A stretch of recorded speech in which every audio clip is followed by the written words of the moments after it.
My eyes will be on San Marcos for the second week in a row, second time in We'll less than take a 7 peek at the days. scoreboard. We'll take a peek at, the other game, but Yeah. man, this game I think is going to be more fun than anything the NFL can put out on a Thursday night. Arizona State at Texas State and San Marcos, the Bobcats getting to host a Power 4 team on the campus of Texas State. It's a 2-point. It's actually a 1.5-point line now. It's been updated since I wrote this doc, but this line's been all over the place. I think Texas State opened as a 1-point favorite. It's been as high as 3 points in favor of Arizona State, settling in at 1.5 for the Sun Devils at time of recording. Garrett, you mentioned it. The Sun Devils held on for their first ever win against an SEC opponent on Saturday night against Mississippi State. And it was the Cam Scattaboo show. Absolutely on offense. He ran for 262 yards. Somehow he did not get a touchdown out of that. He kind of got vultured by his quarterback a couple times for a couple rushing touchdowns. But man, Cam Scattaboo has been a really fun story. The Sacramento State transfer has been really fun to watch. He did get a couple touchdowns in the opener against Wyoming. Arizona State not really interested in passing the ball a ton. They will when they have to with Sam Leavitt. But Texas State, on the other hand, really impressed me both offensively and defensively on Saturday. Got their first ever win against their rival UTSA in 5 tries. Could do no wrong offensively and defensively. When you look at the offensive success rates and the defensive success rates, it was off the charts in comparison to UTSA. And that was a game that a lot of people expected UTSA to win. So I don't know about you, Garrett. The Vegas over-under is 58.5 right now. So Vegas is expecting some points to be scored. I'm expecting quite a few points to be scored in spite of the defensive efforts that both of these two teams have put out. But I'm expecting a really fun back and forth game on Thursday night. Oh, for sure. And this is going to be one of, I think, probably the better games of the weekend slate. It's not necessarily the best weekend slate that we've ever seen. There's a couple of really good matchups, but this one I think is going to be really, really fun. And, it's something about, San Marcos and being able to do that on a Thursday. And, there's not going to be a lot else going on that night, right? Like, yeah, students got class in the morning, but I think a lot of students are going to say, I don't care, and show up for that game.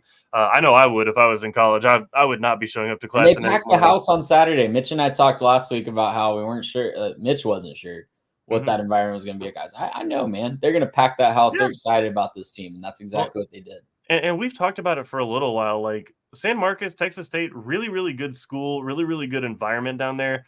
They're kind of a sleeping giant in Texas where like they could show up and start to really get this ball rolling in football once they see this commitment to the program. Right now, like, again, I'm not going to say that they're going to be a playoff contender in the next 5 years, right? I'm not going to say that they're going to be this, constant, threat to win a national championship. They're going to start making the run to the power conference. I'm not saying that, right?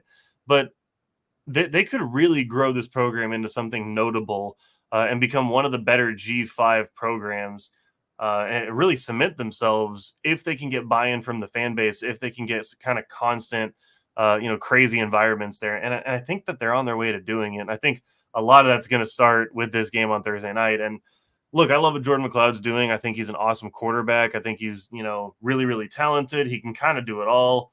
Looking at some of his numbers from this last game, threw for 309, 66% completions, and then also ran for another 30 and I think 4 total touchdowns. Like this kid can do it all.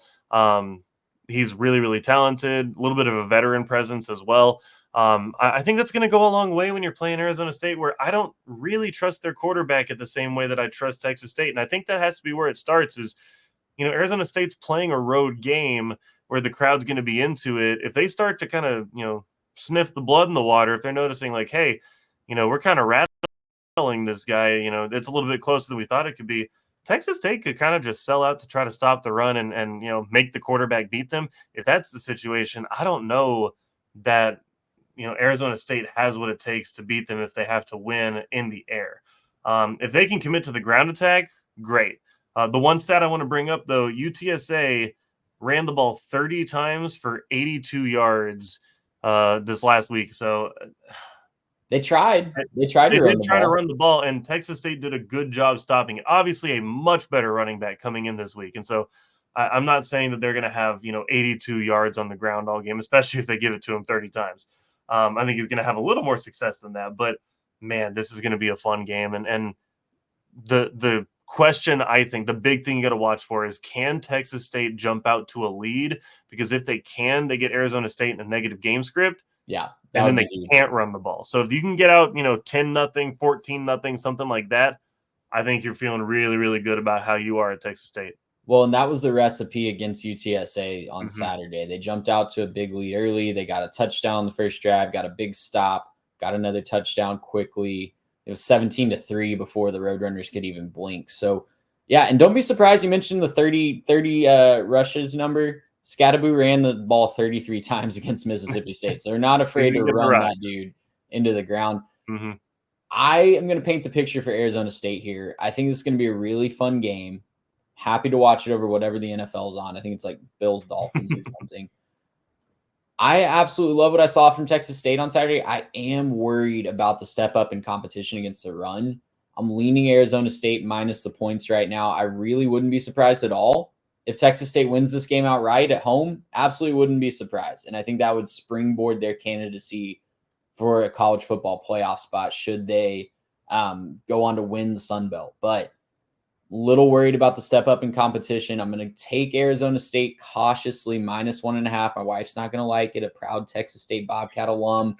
But bright things ahead for Texas State when they get to their conference schedule. And Arizona State, Garrett, I think it's time we start maybe talking about them as a dark horse candidate in the Big 12 because they've looked really, really good. Maybe the most surprising team in a positive way in all of college football through 2 weeks.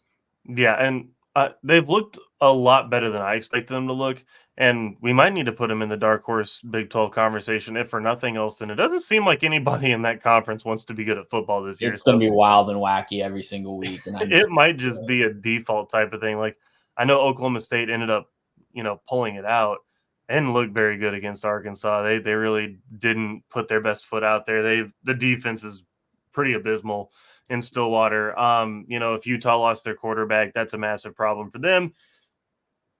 They didn't exactly put Baylor away without him, right? So that's kind of the issue there. Kansas State really struggled with Tulane. Kansas lost to Illinois.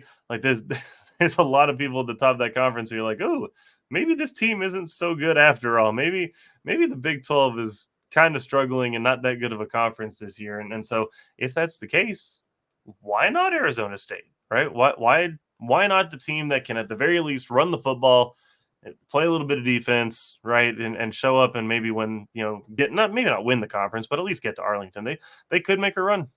And the second most talented team in the talent composite in the whole conference. Apparently. I'll keep throwing that stat out there because it makes no sense. Gracious him! How about